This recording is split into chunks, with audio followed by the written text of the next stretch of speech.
Nick, it's good to see you again. And Lorcan, it's a pleasure to meet you, my friend. How you doing? Yeah, good, thanks.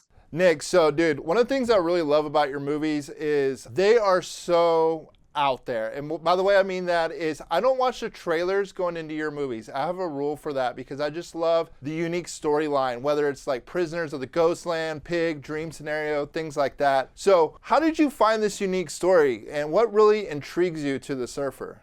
I like alternative expressions. I like alternative music. My son last night even played for me some songs that I thought I'd never heard before. A band called Tame Impala, Duster, Joe, Windows 96, Oliver Buckland, Gabriel.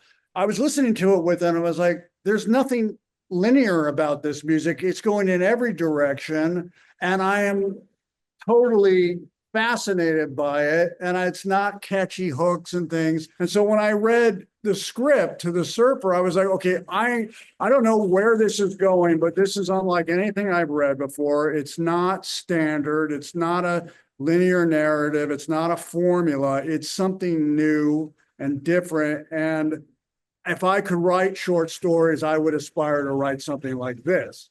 And then I had seen Lorcan's picture, Vivarium, in the past, and I remembered who he was. And I saw Nocebo, and I talked with him.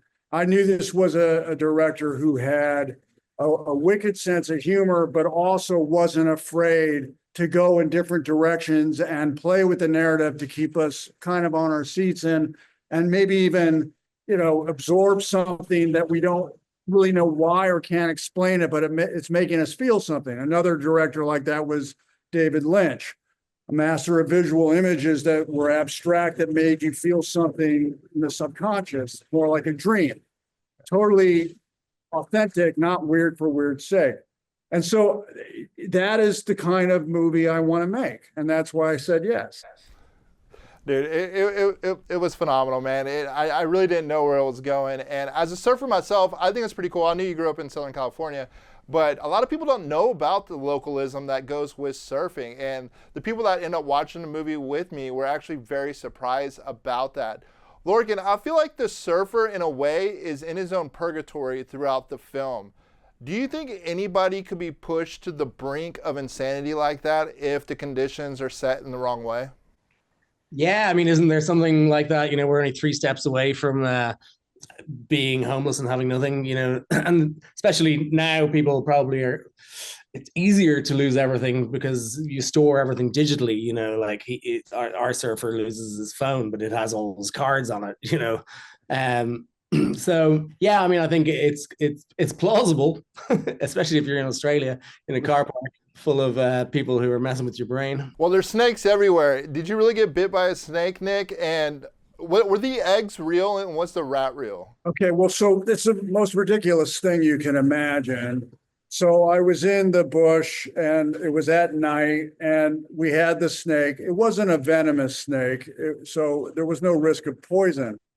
But both Lorcan and myself, frankly, and the DP, we all wanted to get the snake to be a little more animated. So the snake wrangler said, just tickle it on its tail and that'll get it to move. Well, the last thing you should do with any snake is tickle its tail. And naturally it bit me and I got a piece of its tooth stuck in my finger and it drew blood. I was like, well, okay, you're a snake wrangler and you're the person that's telling us what not to do to the snake to make sure the snake's okay. But now I'm pissing the snake off and it's biting me. So anyway, they got the shot. But then the eggs were real and they were pretty good. I mean, I was rocky. I took the raw eggs out of the refrigerator and put them in the blender and wanted to lift weights and be a boxer at one point after I saw that movie. So I've had my experiences with raw eggs. They don't freak me out. I'm not worried about the salmonella and whatnot. So it was all right. Dude, that's such a great story. Thank you for sharing it. Guys, congratulations with the Surfer. And it's always good to catch up with you, Nick and Lorcan. Congratulations on another great film. And by the way, congrats on the 6-minute ovation at Con, dude. That's phenomenal, man. So congratulations, guys. Only on the Backstage Experience.